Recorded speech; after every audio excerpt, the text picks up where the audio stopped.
WCR, what's your favorite scary movie?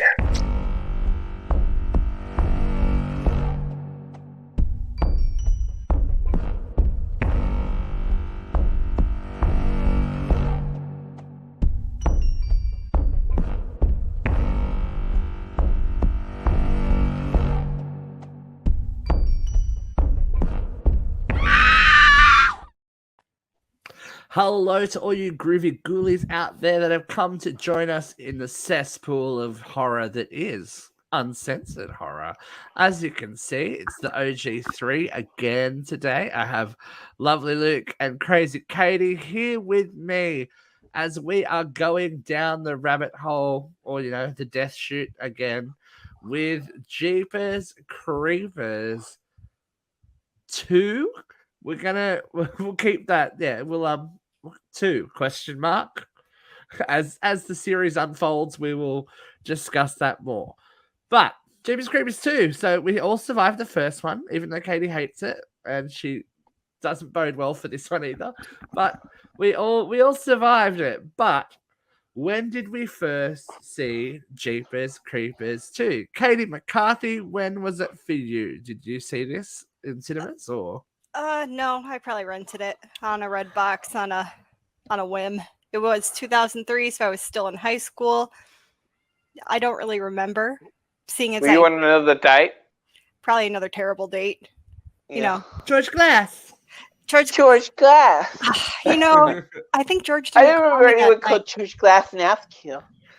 I think George didn't call me that night. That bastard. Oh, poor George.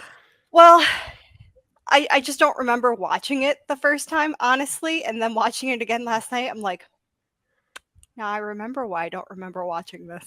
Oh, don't be mean. It bodes well. Sure. Okay. It bodes well for our our review. And Luke, do you remember the first time that you saw this movie? Look, honestly, this movie, because they did the same storyline on South Park where Miss Crab, what was her name? Crab Apples or whatever? The bus driver, Ah! What did you say? They had the same storyline where there was a creeper coming and attacking the bus. Because monsters don't eat big fat scary bitches. I often mix up Jeepers Creepers 2 and South Park because I don't know what's actually happening. So, but Jeepers Creepers 2 I found was not a bad flick. It was just not a memorable one. I said I can't wait to own a fishing tank. Oh, neither can I. Okay, fair enough. I saw this in cinemas. I know that I saw this in cinemas because I really liked the first one. So when I heard there was going to be a second one, I was like, okay, yeah, sweet. I'll be in on that. And I quite enjoyed it. I think I'm going to be in the minority here by the sounds of it. But, that's the way. So if you have not seen Jeepers Creepers 2 yet, you are nearly 20 years late. But that's okay.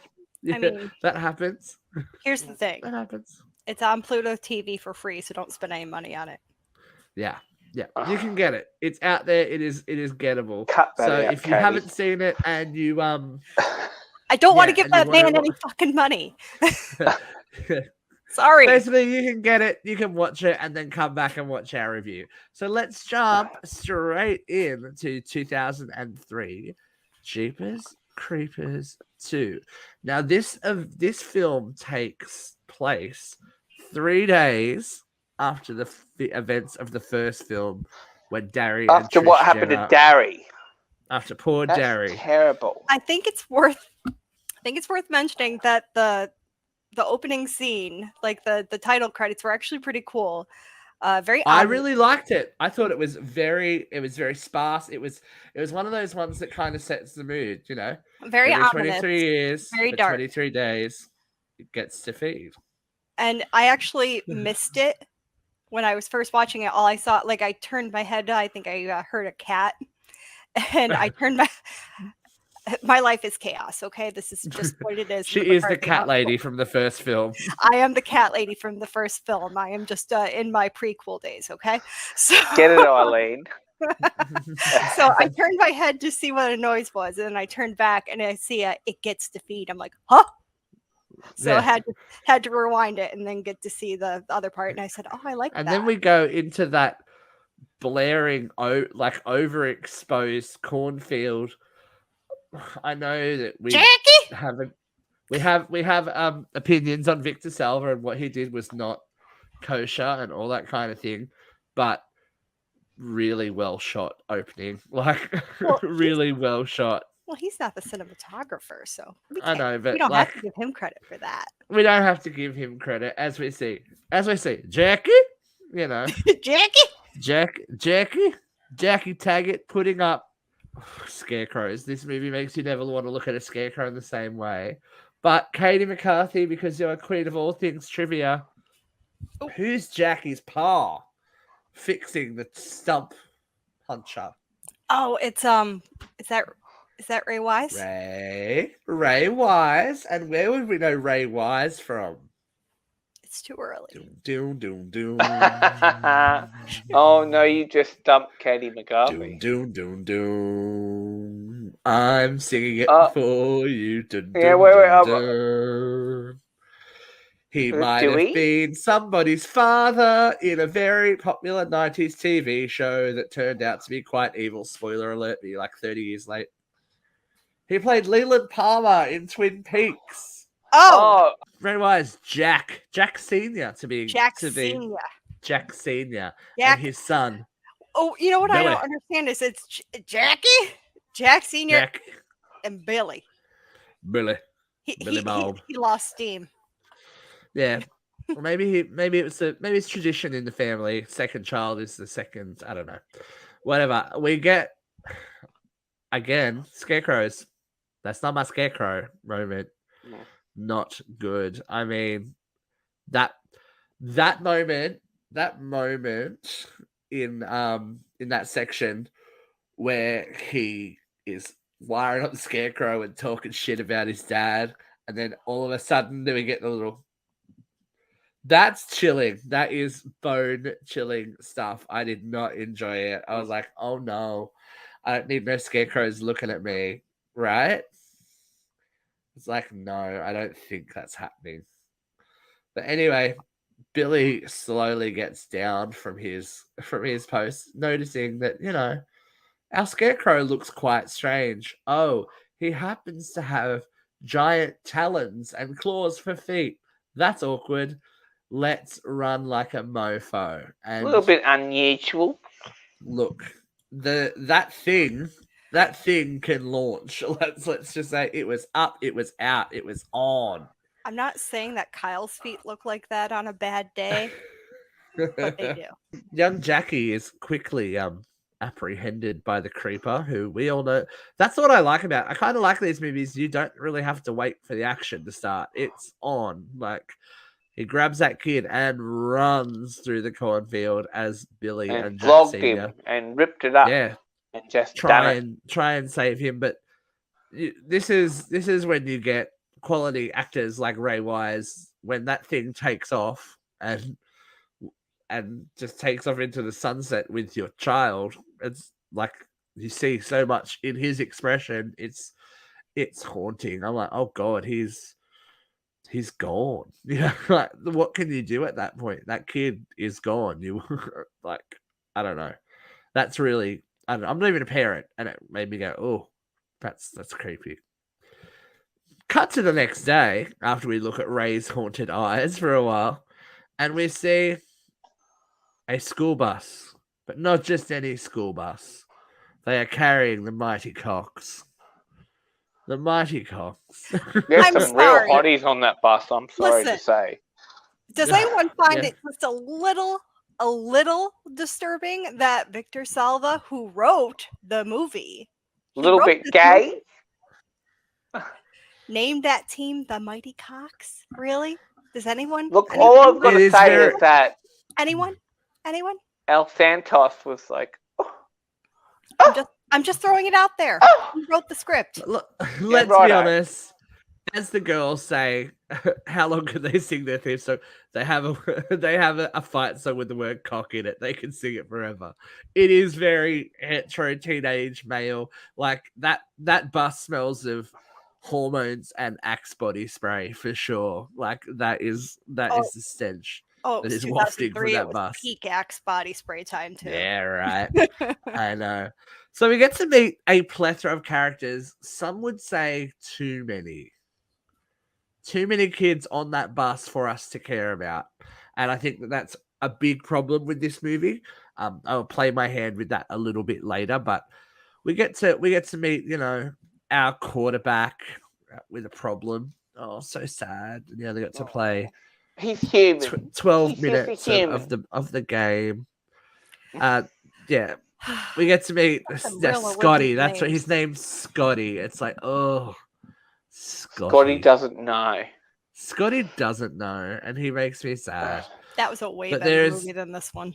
There is a lot of trauma with Scotty, and yeah, I don't know. Scotty, I find Scotty a very hard character to like. Like when they're trying to make us like him.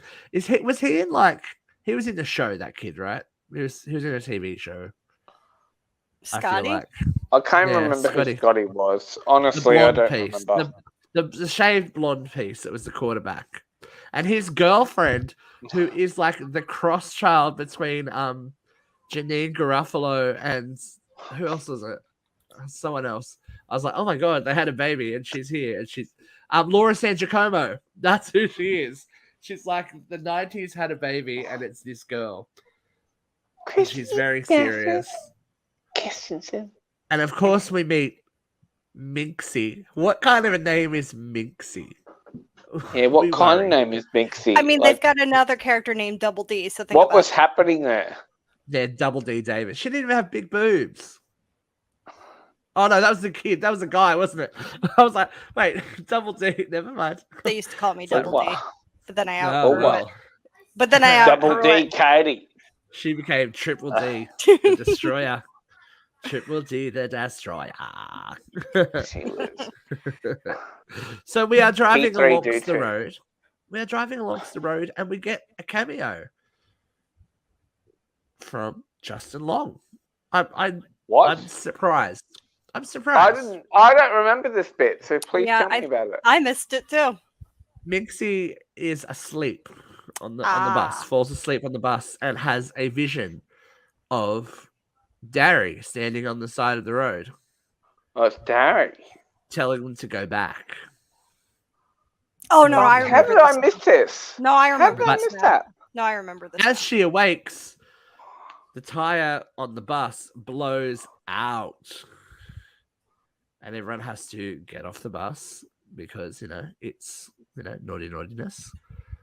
It is popped by a chillingly sharp-looking bone, I guess, throwing star. It looks like one of those ninja stars. It looks like a ninja star, right? Made out of bone and teeth. With a tooth in it. Oh, yeah. Oh, yeah. It's Creeper's getting real creative with his tools here. Oh, it's called very gay. A shuriken. A shuriken. There you go.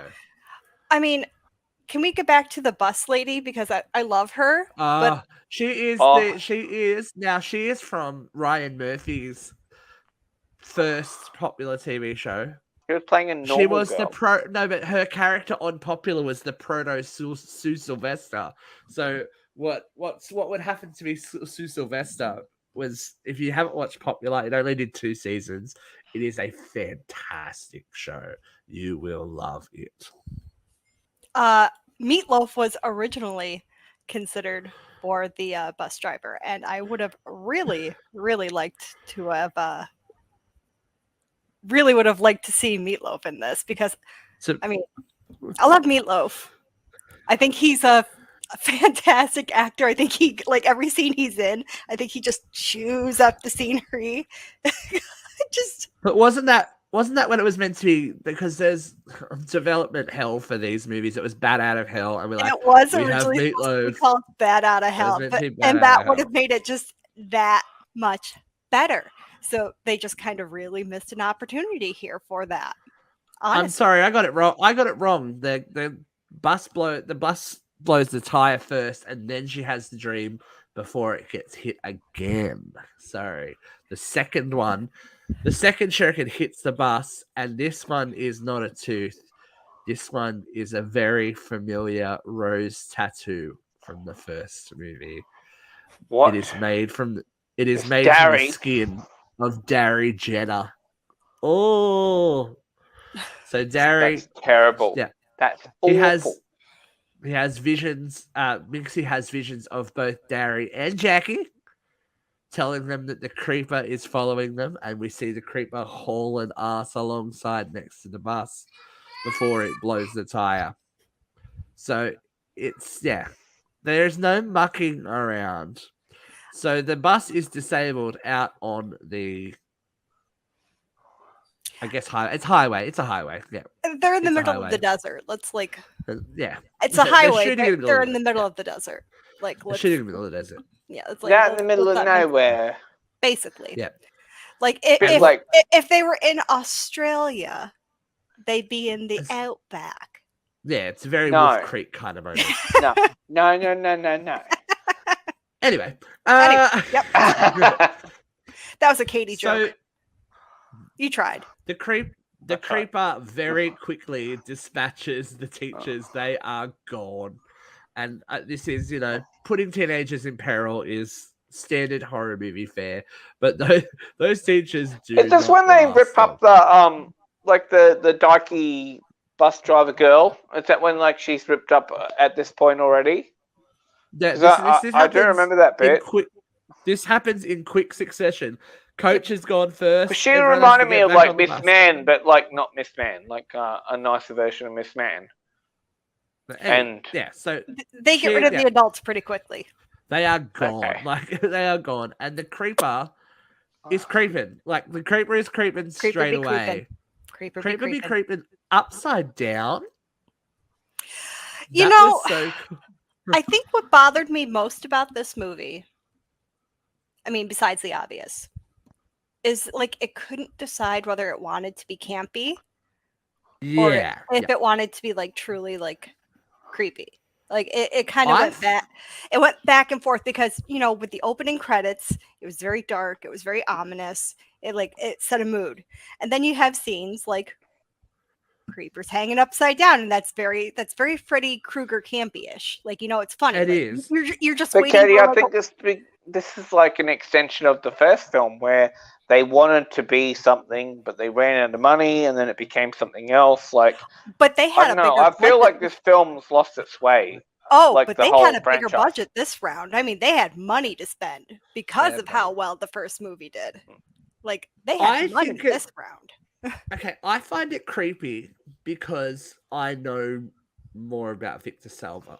So I know that he knows what it's. I find in this film, the creeper is more of a hunter.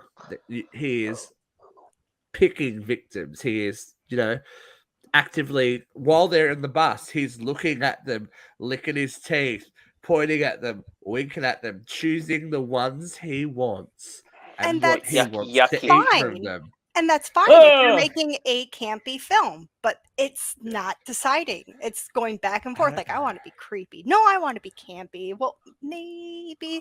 And then you throw in the Victor Salva vibe, and then you're like, wow, this is creepy in the way I don't want it to be creepy. I find Jonathan Brett creepy. I think he is as the creeper. He makes me go, ugh. He gives you that heebie-jeebies vibe. Well, here's the thing. It's not cool. If they wanted to go in the Freddy Krueger route, where they, the one-liners and real sassy and campy, I think that could have worked. I think it could have been effective, and I think it probably maybe could have made a better film. No. Yeah, look, but it was 2003. But it was 2003. So things were starting to camp. No, but it was swinging away. We had done Scream. Do you know what I mean? The self-aware, jokey kind of thing. They were trying to do something different, I guess. But they weren't firmly going, this is going to be a scary horror film. Y'all know how I feel about campy films. Yeah, exactly. They're my bread and butter. So the creeper picks 6, I think it is. Yeah, 6 students. Dante, Jake, Minxie, Scotty, Bucky. Was and Double Dante Blue. El Santos? Yes. Oh, so hot. The best. The best. Chill out. I Victor. have to say. Okay. Yeah, Calm sorry. down. There I'm is not something. TikTok. Get over it. He's a grown man. there are distinct things that the creeper wants, but these kids do not go easily into that good night. They manage to find some javelins on the school bus and inflict quite a lot of pain and torture on the creeper already, which is nice to see that it's not just a straight up, oh my god. So wait, do the kids know then that what he wants, and before he actually takes them? Like, no, they get the heads up. Minxie's had that premonition. So that's right. They're choosing whether to believe. They're choosing to believe her or not is the thing. Yeah, but she's he like is Tina making quite. Yeah, it is very it's very late nightmare movies, late Friday the 13th, where there's a psychic girl for no reason. She's like, hi, I'm here. Yep. I'm also and I'm going to kick Jason's ass, but very confused why there was a psychic girl. Oh, javelins. The javelins. Like, why are they on the bus if they're not? If it's especially if it's a football team, why are there javelins on the bus? Yeah, but I guess the guy was the equipment manager, so maybe he had javelins on there for another. I don't know. But look, they managed to inflict some pain on the creeper, so much so that the creeper, and I gotta say, squishy, gooey effects again. Squishy and gooey as the creeper's eye, Darry's eye, gets poked out through the back of its head and the javelin goes straight through the skull, and it rips its skull in half and kind of really fucks itself up. Like these kids, their first strike at the creeper is a pretty good one. They fuck him up. As the creeper tries to get away, flies away, and then goes, oh, nah, fucked it, and crashes onto the bus. This is when they figure out that, that shit ain't right. The creeper is well and truly a creeper. It's a hunter. It's not trying to make them leave the bus. It's trying to keep them in. It has disabled the doors, so it's just like opening a can of sardines and picking the one you want. Mm-hmm. As the wing thing was really like, and we're never going to get this answer, I don't think, but it really makes me confused as to what this thing actually is, because its wing turns into a cocoon that then rips the head off the kid that it's, and its head comes through. Like, I get the regeneration thing, but it's like, is it an insect? Is it like, I don't know. It's just it's like bad dreams come to life. It's a demon man. It is a demon man. Who is she? It's a demon man. But there is a big discussion about whether to run or whether to stay. What would you do, guys, if you had the choice of running or staying? I would probably, to be honest, thing wants to eat 6 of your co-ed Am I one of the 6 that got picked? Exactly, right? If I'm not one of the 6 that got picked, I'm just gonna kind of like sit back and like. Yeah, but you don't know. So what would you do in that situation when you don't know? So what would you do, Katie? It's very Lord of the Flies. Like, there was some interesting things that they were I would trying probably to do run. Here. Like, I would think I'll be like, I'm out of here. Fuck it. I don't know. I'll probably die anyway, but. I do not know that I'd run because that thing is clearly faster than me. I mean, lots of things are faster than me. My 2-year-old, my 7-year-old. Yeah, but sometimes you think, though, like, if it's going to kill you, like, for me, I'll be like, oh, well, if I run, he'll do it quicker than drag it out and make me suffer. I might try to leave the bus and try to hunker down. But running, maybe not, because it'll catch me. I am not very fast. So besides... I'm just going to be honest. He's saying you're not very limber. I couldn't run that fast, so I know. I'm like, I'd be fucked. I would be fucked. I would be grabbing my javelin and making a little fort out of it and be like, oh, you're not coming near me. Trying to find shelter and, hunker down and pray for daylight. Planning for the worst. But after the power dynamics have been decided, that they have managed to contact Jackie Senior, and Jackie Senior is on his way to save them, but not before they are forced to run. The decapitation has happened. The creeper has a new head, and they take off into the fields. Yeah, it didn't work out very well the first time, did it? It did not work out too well, and especially for well, first of all, Jake doesn't even make it. He gets one of the shurikens to the head, and he's dead. Like, he's just done to the back. He was with lucky. These shurikens though? It was like fucking Shredder from Ninja Turtles all of a sudden, like throwing fucking ninja stars at people. Look, when you're thousands of years old, I guess you adapt. You adapt many things. But hilariously, none of this ever happened in the first film. So where did he suddenly get this skill? The first film is one day. But here's one the set thing. of kids on one day. If you remember, they were listening to a radio broadcast that was discussing all the victims that they found. And they were saying some of these victims were as old as like 200 years old. So clearly he has developed skills. He has developed skills. So you have to think about this. Like this guy's been hunting for hundreds of years. So yeah, definitely. He's kind of got this down to a fine art.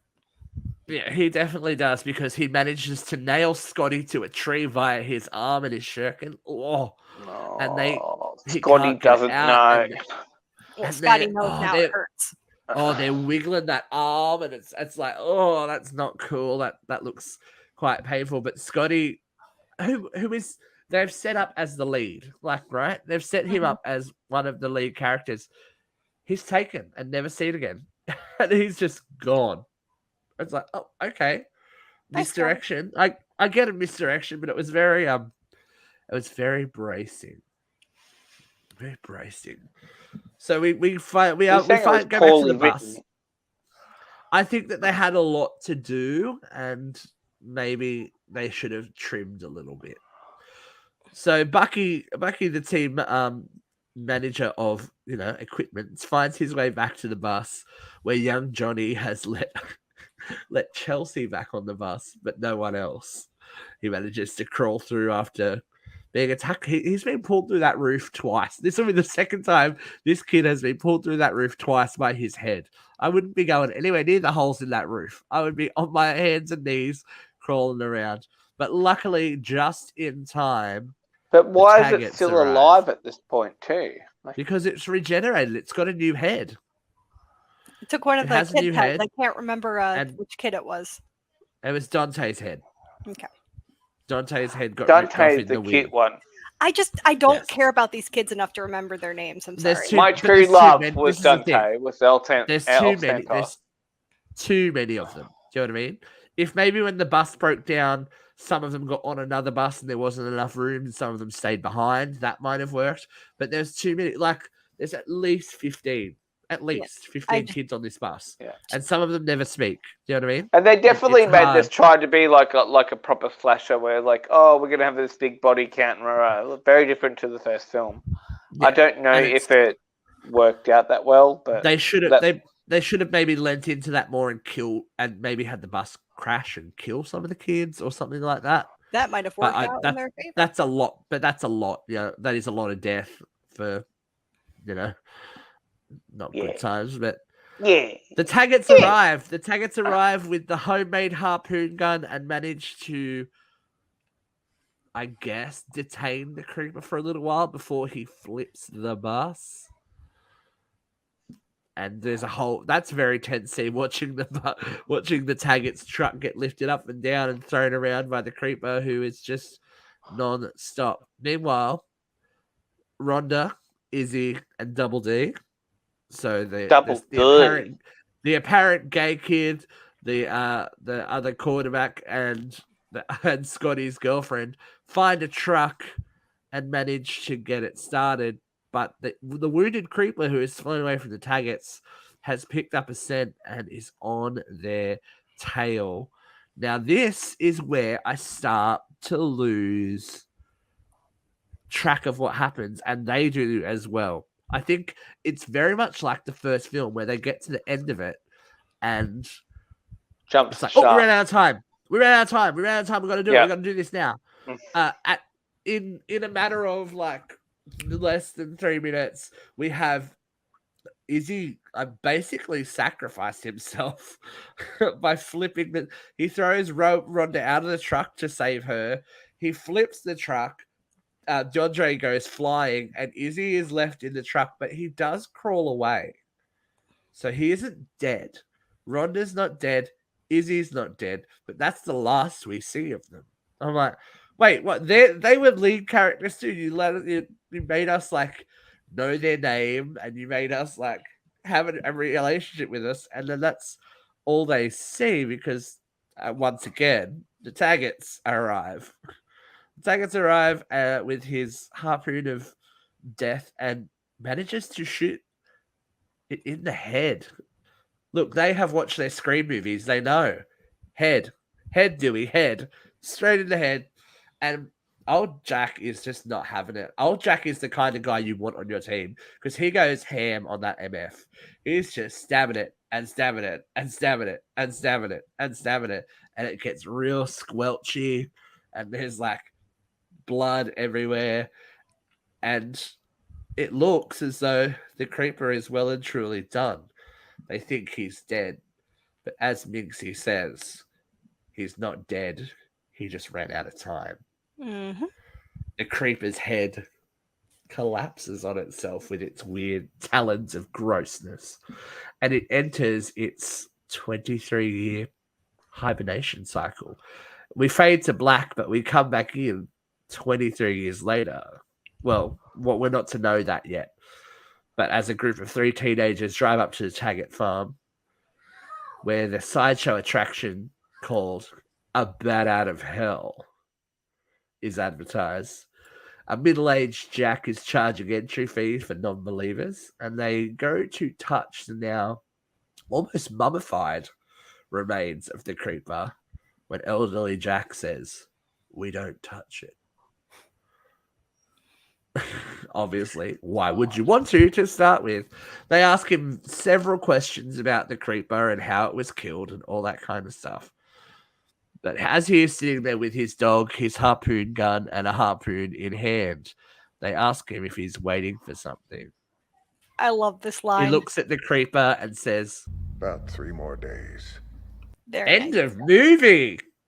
I'm like, what? But I was like, that's cool. That's like, it gave it gravitas. We got to the end of it, and there was the promise, I guess, the promise of further creeping.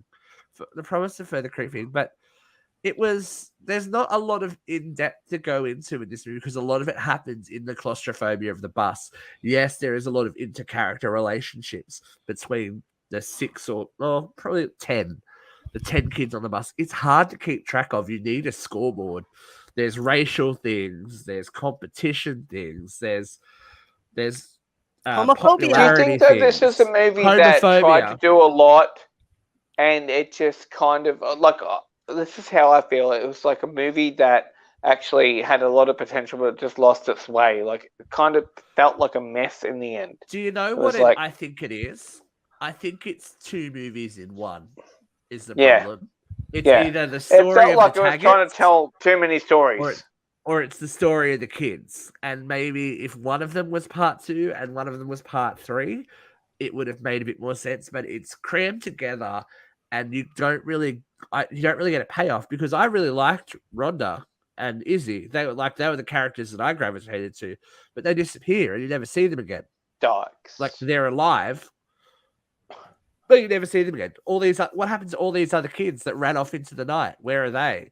You know what I mean? Like it's just, I think it was grand ideas that probably needed to be scaled down to fit, to make it, work out and be a bit more concise. I didn't hate it. I really thought that it was an interesting way to do a sequel that wasn't directly involving. Because when you see something with number 2, you think we're going to get original cast back. You think, well, this is going to be Trish. This is going to be Trish doing whatever. But it wasn't. It was expanding the world of the Creeper, which is cool and interesting, but it probably should have been a bit smaller. So what I will ask you to is how many tooth-filled shurikens are you giving it? Oh, we're doing shurikens now. Yeah, how many tooth-filled shurikens are you going to give it? Gosh.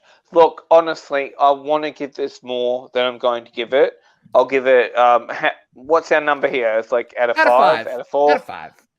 I'm going to give it 2 out of 5. Like, I think it had a lot of potential. I think it meant well. I think it had a great cast. It had a great budget. It just lost its way. It just was a weird film. And I think the first film was a much tighter story, and this was a sad echo of what the first movie was. Okay. Katie. I will say same. 2 out of 5. Okay. I have similar critiques. I think, like the first film, it's pretty uninspired and sloppy. Ray Wise is way too good for this film. Tell you that much. There's too many characters for me to even get really involved with any. I think the Taggarts are really the only characters I could truly get involved with, because you could honestly identify them. You saw their trauma. You saw their trauma as it happened. You understood why. They were like solidly identified, so you knew who they were, instead of like the students who were kind of like very quickly like named, and there were too many. And not clearly so either. Right. And like I said, like I just started losing track of their names. Like I just don't even care anymore. I don't care. Just whatever. Good luck to you guys. Whatever. Good luck. I thought it was pretty poorly done. I think it couldn't really decide whether it wanted to be super scary or campy. And yeah, again, that's my critique too. It didn't know what it wanted to be. It was like a lost identity. And again, Ray Wise is probably the only thing that held it together, and he is too good for this. And now Santos is. I will disagree. Big round buttons. I will disagree. I will disagree with you. I think there is not a weak link in the cast. I think they're all good actors. Even the teenagers, some of them are rough-looking teenagers, but that's okay. It's a horror. I'll leave El Santos alone. He's my true love. Okay, but like we said, it's too grand an idea, or too many too grand ideas. As I said, 2 movies probably that are crammed together, and it feels forced. This one feels forced. I didn't hate it, as I said. I think it has potential. Had they made a clear tonal decision, had they maybe gotten rid of half of those kids in some way, I don't know, a bus came and picked half of them up and half of them had to stay with the other teachers, that would have probably given us a little bit more intimacy, because even the issues that they had didn't really, I didn't really care that much about them. But the ones that I did care about, they ended up just kind of fluffing off and disappearing. I think Jonathan Breck is a great villain. I think what he does with the Creeper is disturbing if it was portrayed in the right way. His eyes are very intense. He does very good eye acting, as does Ray Wise. They're big on the eye acting. Yeah, which I agree with you on the Creeper. He's great. I'm gonna say 2.5. There's not a bad performance in the movie. It's just poorly constructed. Yeah, look, it had the potential. I stand by that. It felt like a movie that it had so much. It had all these good things going, but it just didn't know what lane it wanted to be in the whole time. It was like, we aren't the only ones. Oh, sorry, go. And I think Jonathan Breck could do either. Like he could be solidly creepy. He could be campy, and he could do it fantastically. Oh, if you want to see creepy, just give him. If you want to see creepy, go and look at his screen test as the Creeper. So when he was originally cast as the Creeper in the original, when he auditioned, he shaved his head completely, like bald. I think he even shaved his eyebrows off as a choice, as a character choice. And they were only told the audition was the audition, they were only told to come in. They smelt something that they liked, and they had to search the room to find it. I And they said, love his is character actors. terrifying. Like his love character actors who really fully 100% commit to things like that. I think they're fantastic. I think they give the movies that they're in, I think they give it a lot more because they're fully into it, there's another character actor who really just pulls you into it. What's his name? Just keep going. I'll think of his name. Oh, good. So we weren't the only ones who thought things were a little bit half-baked. There was a budget of $17 million for this one, which is quite an improvement on the first one. It did make $120 million, though, at the end. Did? So it's not a failure. It's not a failure. Then why wasn't this a big franchise? That's a huge because this is the point where the Victor Salva thing became big public knowledge, and from number 2 onwards, Jeepers Creepers has been in Jeepers Creepers has been in development hell for years upon years upon years upon years until we get to the next one, Jeepers Creepers Ravenous. There had been so many different rumors of what was coming next. It was going to be set in the Wild West, and the creeper was going to be a cowboy. It was going to be religious based. It was going to be all and I these told things. you, I'm so sure I saw that trailer, but I obviously never did. It was just a fan trailer that someone made. There's been a lot of Jeepers Creepers in my life out there, and it took a long time for them to get past everything. This was filmed in 2003, released in 2003. Jeepers Creepers Ravenous did not release until 2017. That is a long ass time, but it is, like it or not, it's a cult classic. It's a movie that people have genuine affection for. It's one of those 2000s movies that, I guess, because of the strength of the first movie and the memories of the teenagers that saw it, they want to see more Creeper. They want to see more Creeper. And they're going to get to see more Creeper because whether Katie likes it or not, whether anyone likes it or not, whether Gary likes it or not, we will be back again. Guess what, guys? Not a week away. We will be back again tomorrow with a live Uncensored Horror when we are going to cover Jeepers Creepers Ravenous before you can go to the cinemas and see Jeepers Creepers Reborn. So we are doubling up the love, we are doubling up the frights, we are doubling up the teeth-made shurikens and the skinned process. So make sure that you do not miss out and join us tomorrow live for Jeepers Creepers Ravenous, where we explain the convoluted timeline of these movies and exactly where everything sits, and we'll figure out, where we are going, what we're looking forward to, what we aren't looking forward to, what is going to happen in Jeepers Creepers Reborn, because it's been nearly 23 years since the first movie, so it's time for the Creeper to wake up again. Thank you for joining us here on Uncensored Horror. Thank you, Luke. Thank you, Katie. We will be back at you again. We'll be beating you, and you know what? Until then, you guys pick what you want to eat and keep it creepy, I guess.